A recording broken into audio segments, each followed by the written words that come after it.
Hi, and welcome to another edition of Spite Incorporated with your host, Nace Flaw. And I want to speak about two things today. Hopefully we have some time. It is Mischief Night. Hope you're not getting into too much trouble this evening. The first thing I want to talk about is writing what you know. I actually have some organization, just in the sense that I have 2 bullet points I want to talk about, which is much more organization than I usually have. So, first bullet point, writing what you know. I just saw a comment on Pen Writers, and saw a couple jokes. Also, I hope we're not too interrupted by a cat that is firmly in heat. Maybe she'll come here, and I can get her in my lap, and that will actually shut her up. She just wants some attention, really. Some pettings, and she's good. So, writing what you know. It said that if people only wrote what they knew, then we would have no sci-fi and fantasy. And also, if we only wrote what we knew, then anybody writing murder mysteries should be questioned. Here we go. Say hello to our happy cat, Echo. She's our little tortie, a couple years old, and still very much ovaried. Ow. She also has some claws that she's trying to get into my leg. So, let's see. Writing what you know isn't supposed to be taken literally. Just so you know. It's just supposed to be like, okay, say you've had 40 years in the military, you were raised by your father and 3 brothers, you went to an all-boys school, you've just never really seen a woman in your life, except maybe in photos. You would not write a romantic comedy featuring a woman who was recently impregnated. Because maybe you've seen these things, but you are so far removed from them, you have no idea, like, when you wound up writing this person, they would wind up being a very male-centric, stereotypical, just they would cross so many poor lines that most people would weep. Come here. I didn't think she would be such an issue this week. But, it doesn't mean only stick to what you know as a person, because really you don't know a lot. There's a whole lot of weird shit out there. And in a previous job, because not so much anymore, but in a previous job I got to talk to a lot of people from a lot of different companies, and take the headphones or whatever listening device you have right now, and look at the tiniest screw in that device. Somebody made that. And there may be a company that all they do is make that tiny screw. Maybe they make 5 varieties. Maybe they make hundreds. But there are companies that do that. Does that sound incredibly boring to you? Probably. It does to me. But to the founder of that company, he'll talk your ear off. And that's his life. That's what he knows. So, that's the details. That's the hard, concrete, what you can touch details of what he knows. So he could write a story with that. It's not going to be very interesting, though. Now, the founder of that little screw company, maybe, he had a child who was killed by a drunk driver at a very young age. And, it brought some degree of unrest between him and his spouse. These are the things that he really knows. These doubts, these things that both what he felt, what he spoke out about, and what was said to him. And in some important cases, what wasn't said, what was kept inside.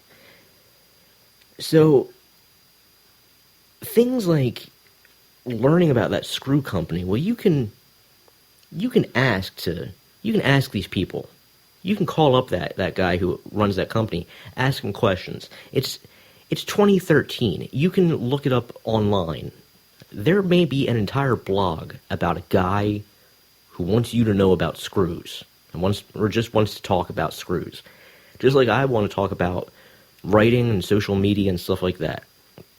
So there's plenty of ways to find out about details of things. What's harder to figure out is viewpoints, perspectives. You have one, but maybe you're a white, privileged, upper middle class, North American male that doesn't really understand the ghetto. Maybe you're from the ghetto and you don't understand, being the opposite. Or even if you're minority, which I hate using that word because we're all kind of, like, who's even the majority at this point? Women, technically, in the world. There's like 51%, right? But, I mean, who, like, culturally, the 1%? Is that who's... Anyway, we don't know each other's perspectives. We never will. And even if we grew up in very similar situations, there's always something that will set us apart from each other. Sometimes they are very small things. Sometimes they are things worth noting in the story. So, writing what you know does not necessarily mean your small town and the jobs you've had and, the people you know. It's a little broader than that. You can blur the lines a bit. It can be the town you know, but there are plenty of towns like that. It may be the people you know, but maybe they combine. I always like combining personalities, because some people just fit. They have similar personalities and builds, and they just kind of click together. So maybe if one was really adamant about, this particular band, but this one was really adamant about this food, well, maybe I'll have a character that combines, those loves, those passions, but is one person. So it's knowing the abstracts. It's not always just what you have seen. Also, there's a lot of times that you know things you don't even know you know. If you know what I mean. In the sense that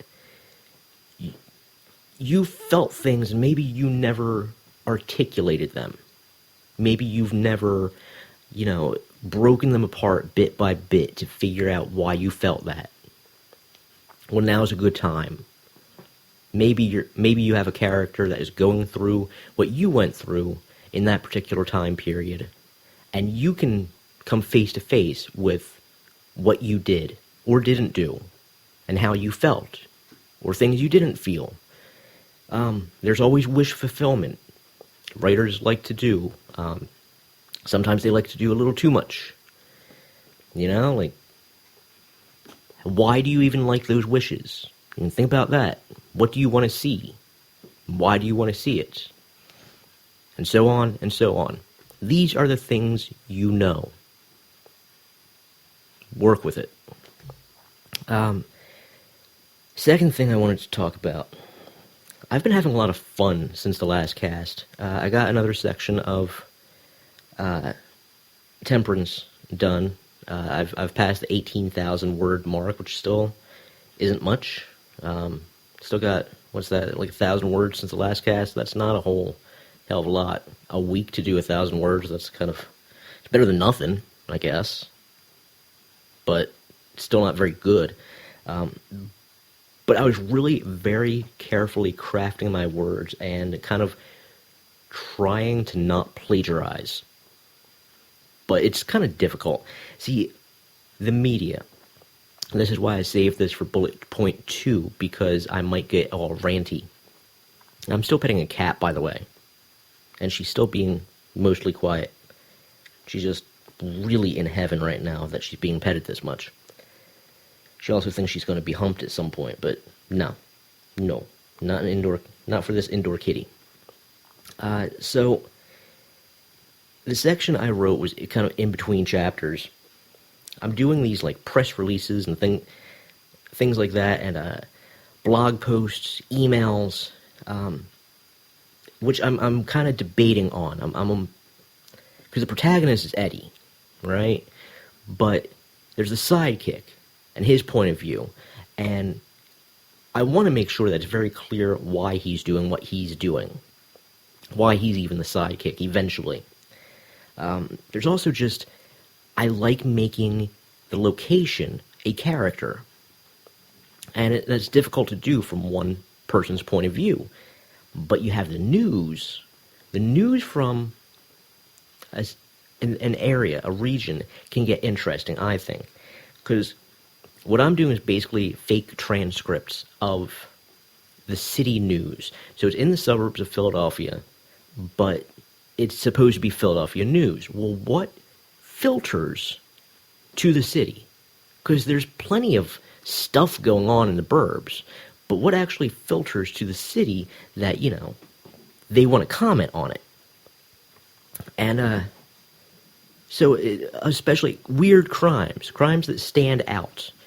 And that's definitely what my protagonist is doing. So I found similar crimes and started looking at the wording and what they talk about, what angles they use. Because I was trained in college to be in journalism and magazine writing, but I was never good at it. I mean, I got the grades and everything, but I never had any heart behind it, and never tried to invest any time and energy into, pursuing that outside of college after the degree, because it's disgusting.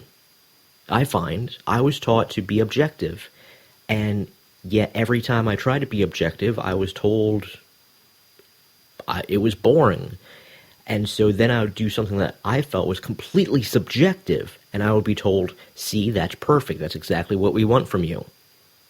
It's like, but you're confusing me at this point. You're telling me to be objective, but you're praising everything subjective I submit to you. No, not interested. Not to mention, it's not that hard to hate the media. You succumb to their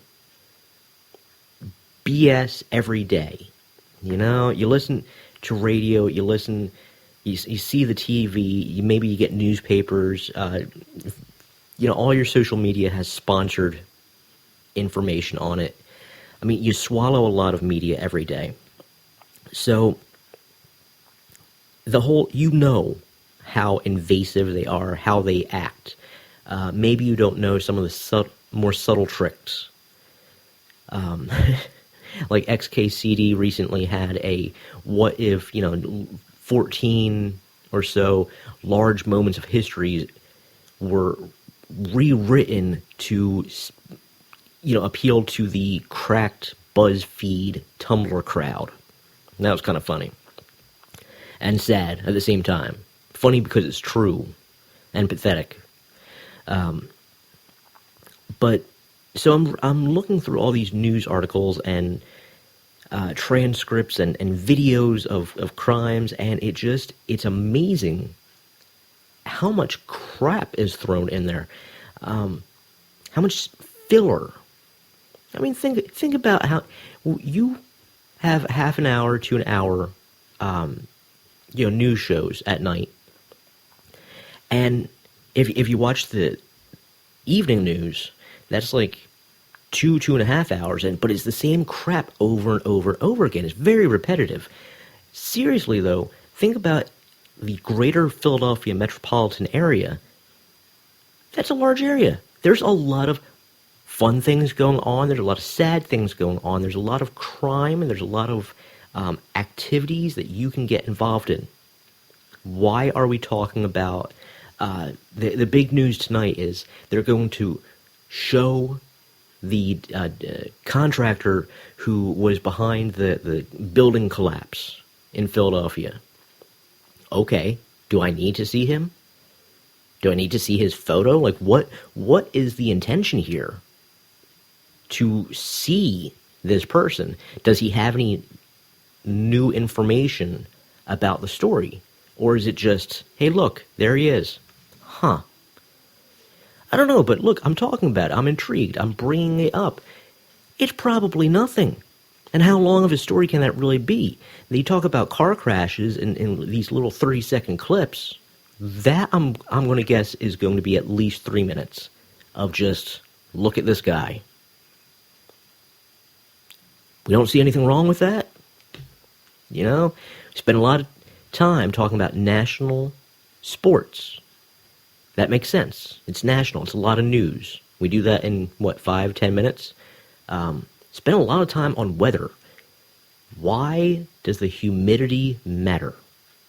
Unless it's really extreme. Certain winds. There are certain things they talk about in the news that do not affect our daily life whatsoever. What really gets me, though, is reactions. Because that's the real fluff, right? So, somebody is shot in Philadelphia. Okay, tell me who was shot, who was hurt, what's the situation now? I mean, did they die? Are they in intensive care? Was their shooter captured? What did cops do? Why was it done? Right? The who, why, where, when, how, what, blah, blah, blah. But then I don't need to find out from his neighbor how nice of a guy he was. You know, like, even to a sociopath, somebody's death it means something. Maybe you don't get all choked up about it, but it suddenly means that a person that may have been useful to you is no longer present, and now has created a gap that must be filled. Even a sociopath looks at it that way. So why do I need to know what everybody in the God-forsaken neighborhood thought of this person? And then, if it's a big enough person, they'll come back days later and be like, oh, look, here's the funeral. And then they'll talk more about it. Unless I'm invited to the funeral, do not care. Don't. So that's what I've been dealing with. But I've been having fun with it, because it's me writing it. So it has to entertain me. And, at the same time, of course, I'm going to be a little snarky about making these people sound like the idiots that I find them to be. Because a lot of them, not all of them, there are some genuinely good newscasters out there. But generally, the people that are in the same market for decades at a time are there because they just get by and they're not being looked at by any other market. It's to the good people, the good casters, it's usually a very fluid market, and they're being offered money to go to to move around the country. Just saying. So, that's what I get when I get points. Still not organized, but it's a little more organized than usual. And I try to save the rantiness for the end. Maybe you'll learn something. Either way, tomorrow, have a good Halloween. Try not to get too blitzed out on candy. And hopefully you had some mischief tonight. Nothing too sadistic. God willing. So until next week, you have a good one. Oh, and of course, go to black-ring.net to find plenty of ways to contact me, tweet a coincidence, or please like facebook.com/a coincidence. Yeah, gotta pimp, all that stuff. Thanks a lot. Anyway, and here's to only 2 days until NaNoWriMo craziness begins. Brace yourself. We're going in dry.